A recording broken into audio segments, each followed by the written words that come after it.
Assalamualaikum warahmatullahi wabarakatuh. Kami dari kelompok 5 akan membahas mengenai makalah kami yang berjudul Laporan Implementasi Proyek Rekrutmen dan Pendamping Bisnis Digital Samarinda Food pada UMKM. Bab 1 Pendahuluan Landasan Religius. Allah telah menyebutkan kata jual beli dalam kitab sucinya Al-Quran. Bukan hanya pada suatu tempat yang menunjukkan diperbolehkannya jual beli, penghalalan Allah terhadap jual beli itu mengandung dua makna. Salah satunya adalah bahwa Allah menghalalkan setiap jual beli yang dilakukan oleh dua orang pada barang yang diperbolehkan untuk diperjualbelikan atas dasar suka sama suka. Inilah yang lebih nyata maknanya. Makna yang kedua adalah Allah Subhanahu wa taala menghalalkan praktik jual beli apabila barang tersebut tidak dilarang oleh Rasulullah Shallallahu alaihi wasallam sebagai individu yang memiliki otoritas untuk menjelaskan apa-apa yang datang dari Allah akan arti yang dikehendakinya. Jual beli sebagai sarana tolong-menolong antara sesama umat manusia mempunyai landasan yang kuat dalam Al-Quran di dalam surah Al-Baqarah ayat 198. Kemudian latar belakang, makanan jajanan adalah makanan dan minuman yang diolah oleh pengrajin makanan di tempat penjualan dan atau disajikan sebagai makanan siap santap untuk dijual bagi umum. Istilah makanan jajanan tidak jauh dari istilah junk food, fast food, dan street food karena istilah tersebut merupakan bagian dari istilah makanan jajanan. Melihat kebiasaan masyarakat Indonesia yang menyukai sesuatu yang praktis dan tidak ribet menjadi salah satu alasan, sekarang ini banyak sekali orang yang lebih menyukai jajanan ketimbang masak sendiri di rumah. Selain karena alasan padatnya aktivitas sehingga tidak sempat memasak. Dengan adanya Foodimu ini merupakan aplikasi pesan makanan dan minuman yang bisa diandalkan. Ketika kamu menginginkan makanan dan minum tertentu namun tidak bisa membuat atau bahkan membelinya sendiri ke lokasi penjualan, aplikasi Foodimu ini sangat memudahkan para penggunanya yang memiliki segudang aktivitas sibuk dan tidak memiliki cukup waktu untuk memasak. Kemudian ada tujuan penulisan. Tujuan penulisan laporan ini adalah untuk mengetahui perkembangan bisnis yang semakin modern oleh pengaruh teknologi. Dan hal ini dapat dimaknai bahwa bisnis bisa dimulai kapan saja, di mana saja, dan oleh siapa saja.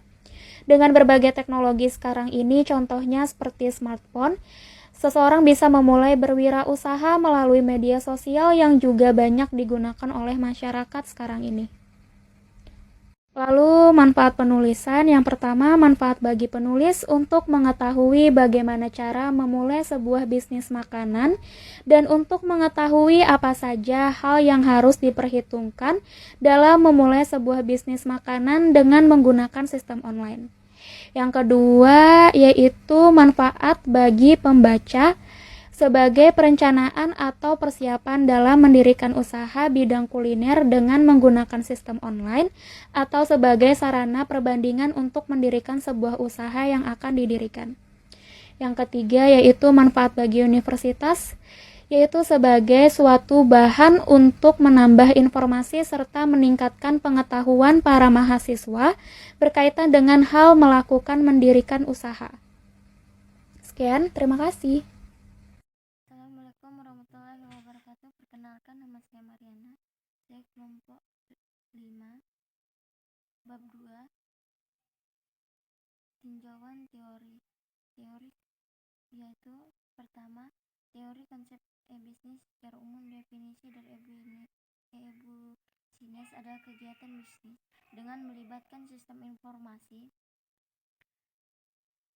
yang terhubung satu dengan lain yang terkomputerisasi. Ia bisa dikatakan pula sebagai proses bisnis yang terintegrasi secara online.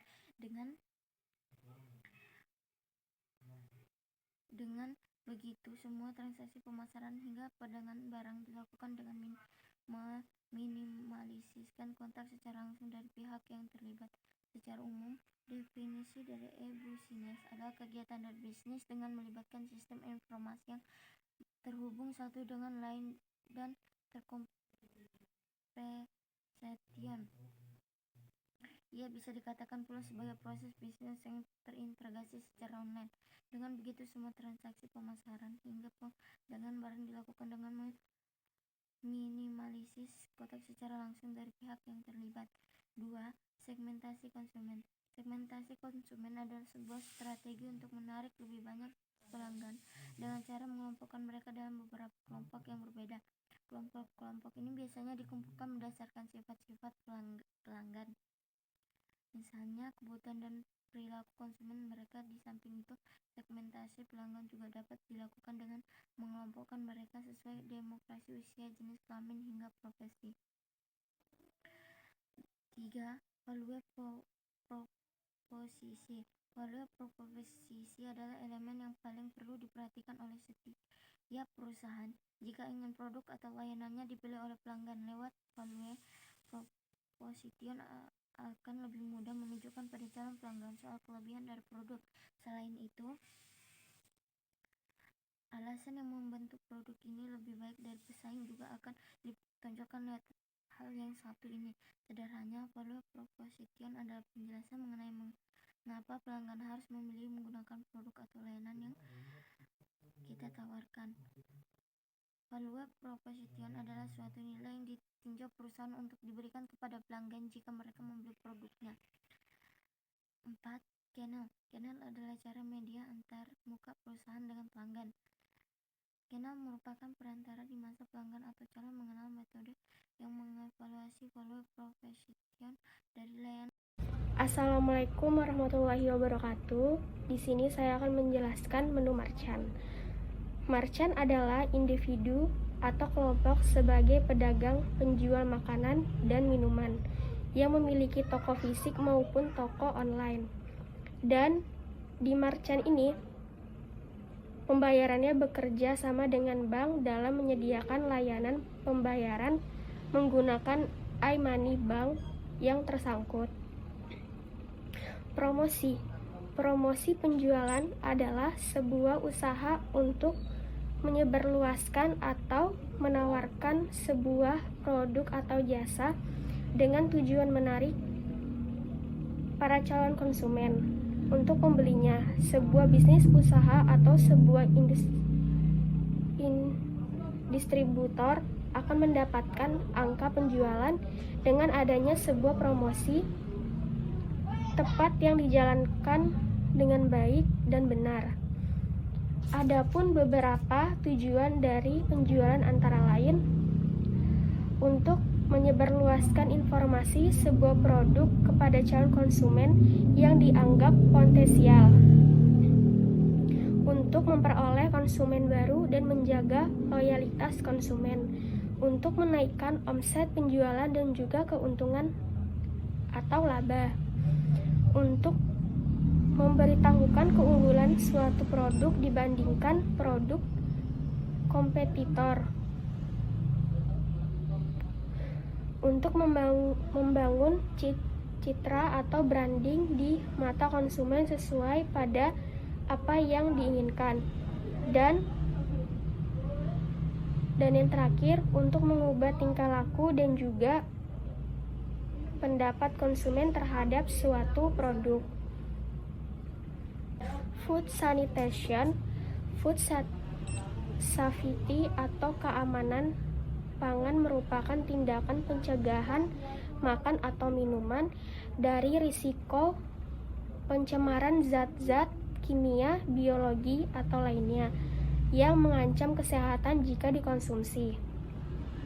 Standar penerapan GMP industri makanan biasanya mengacu pada sertifikat oleh BPOM atau Badan Pengawas Obat dan Makanan yang memberikan penilaian berdasarkan beberapa aspek, yaitu desain dan fasilitas, pengendalian operasional atau produksi, jaminan kualitas, metode penyimpanan, perlindungan dari hama atau bakteri, tingkat kebersihan karyawan, pemeliharaan, perawatan dan sanitasi, penanganan dan regulasi limbah, training,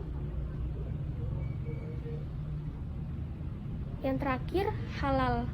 Halal bahasa Arabnya halal, artinya diperbolehkan, adalah suatu objek atau kegiatan yang diizinkan untuk digunakan atau dilaksanakan.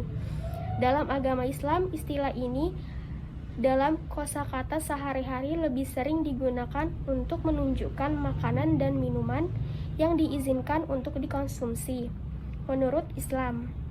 Menurut jenis makanan dan cara memperolehnya, pasangan halal adalah tayyib, yang berarti baik.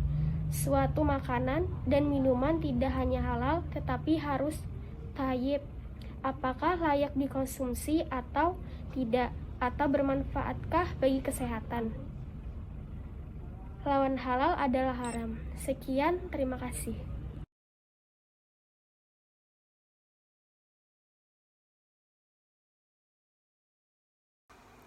Assalamualaikum warahmatullahi wabarakatuh. Di sini saya akan menjabarkan implementasi proyek rekrutmen merchant, yaitu merchant Dapur Syakira. Yang pertama ada profil merchant.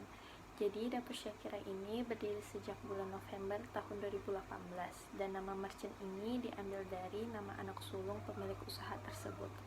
Di Dapur Syakira ini banyak sekali berbagai macam varian menu cemilan, dan yang paling populer yaitu ada menu gyoza dan juga lumpia.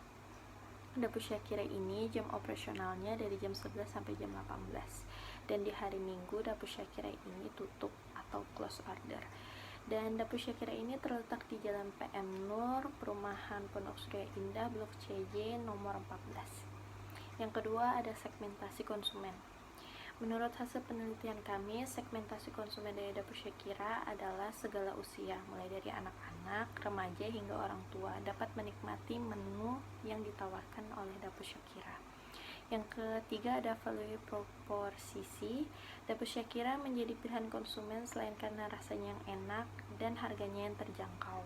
Menu yang ditawarkan juga sangat beragam. Yang keempat ada channel, media sosial yang digunakan Dapur Syakira untuk menawarkan produknya, yaitu melalui Instagram. Followers Dapur Syakira juga lumayan banyak, yaitu ada 5.000 followers. Dan juga Dapur Syakira mempromosikan dagangannya melalui e-commerce. Yang kelima ada customer relationship. Dalam mempertahankan pelanggan, Dapur Syakira sangat menjaga kepuasan konsumen terhadap produk yang ditawarkan. Dapur Syakira sangat menjaga hubungan baik terhadap pelanggan dan para konsumen baru agar Dapur Syakira tetap menjadi pilihan para konsumen. Yang keenam ada menu merchant. Di sini menunya ada lumpia sayur, lumpia bihun, dan juga Dapur Syakira menjual berbagai macam minuman seperti teh tea, cincau, dan lain-lain. Yang ketujuh promosi yang dilakukan Dapur Syakira melalui media Instagram dengan memposting foto menu. Yang kedelapan ada food sanitization. Makanan dimasak saat pembeli memesan sehingga kualitas produk tetap terjaga saat sampai di tangan pembeli dan dalam keadaan masih hangat. Minuman yang dijual pun dijaga suhunya agar tidak mengubah rasa. Dapur yang digunakan untuk memproduksi semua menu yang mereka jual juga sangat terjaga kebersihannya, dan bahan-bahan yang digunakan juga masih fresh. Yang kesembilan halal. Semua menu yang dijual mengandung bahan 100% halal karena langsung dibeli dan dipilih sendiri oleh pemilik usaha sehingga dapat menjamin kehalalan produk. Dan yang terakhir ada dokumentasi kelompok kami saat melakukan survei ke Dapur Syakira. Assalamualaikum warahmatullahi wabarakatuh. Di sini saya akan menjelaskan Cafe Jovemrico, kafe yang berada di Jalan Sentosa. Awal mula kafe berdiri hanya karena iseng saja. Awal kafe JVR berdiri sejak 2020. Kafe dibuka mulai pukul 11. Dan menu bestseller di kafe JVR popcorn coffee, karena menu tersebut jarang ada di kafe lain dan rasanya yang enak dan unik. Konsumen kafe tersebut kebanyakan dari kalangan remaja dan orang dewasa, dan fasilitas kafe free wifi. Media promosi yang digunakan kafe JVR dengan aplikasi Instagram dan neon box. Terdapat banyak menu pada Cafe Jove Meriko, seperti kopi, snack, dan non-kopi. Khusus hari weekend ada promo buy one get one. Menu disajikan pada saat pembeli telah memesan dan kebersihan dijaga dan bahan yang digunakan 100% halal. Terima kasih. Assalamualaikum warahmatullahi wabarakatuh. Di sini saya akan mempresentasikan profil Cilung Telur Kare. Cilung Telur Kare berdiri sejak tahun 2017 dan memiliki 2 cabang. Cabang pertamanya ada di Jalan Lambung Mangkurat dan cabang keduanya ada di Jalan Ahmad Dahlan. Untuk jam buka, Cilung Telur Kare ini buka dari jam 4 sore sampai jam 11 malam waktu Indonesia Tengah. Selain menu satuan, di sini ada juga menu paket. Untuk harganya pun relatif murah dan dapat dijangkau oleh semua kalangan. Cilung Telur Kare ini sangat menjaga kualitas produk dan rasa yang ditawarkan. Resep rahasianya tidak pernah terganti. Cita rasa dari produk tersebut merupakan cara ia terus maju dan berkembang. Karena lokasi penjualan terletak di pinggir jalan besar, semua kalangan dari anak kecil hingga dewasa pun jadi penikmat Cilung Telur Kare ini. Cilung Telur Kare menjadi pilihan konsumen karena selain makanan yang unik, cita rasanya juga enak dan harganya ramah sekali di kantong. Menunya pun beragam. Untuk media promosi dari Cilung Telur Kare ini, dengan menempelkan banner di booth tersebut, hingga orang-orang yang melewati jalan tersebut dapat mengetahui Cilung Telur Kare. Untuk mempertahankan pelanggan setia Cilung Telur Kare sangat menjaga kepuasan konsumennya terhadap produk makanan yang ditawarkan dan sangat menjaga hubungan baik terhadap konsumen lama maupun konsumen baru. Contohnya dengan menu-menu promo yang ditawarkan agar Cilung Telur Kare tetap menjadi pilihan. Menu Cilung Telur Kare dari 2.000 sampai 3.000 dan untuk menu paket dari 10.000 sampai 20.000. Cilung Telur Kare mempromosikan produk makanannya menggunakan properti seperti banner, Instagram, mempertahankan konsistensi kualitas produk, meningkatkan pelayanan, dan menggunakan material promo lainnya. Cilung Telur Kare sendiri sangat menjaga sanitasi hygiene. Makanan dimasak pada saat terjadinya transaksi pembelian, sehingga kualitas produk tetap terjaga hingga sampai di tangan konsumen.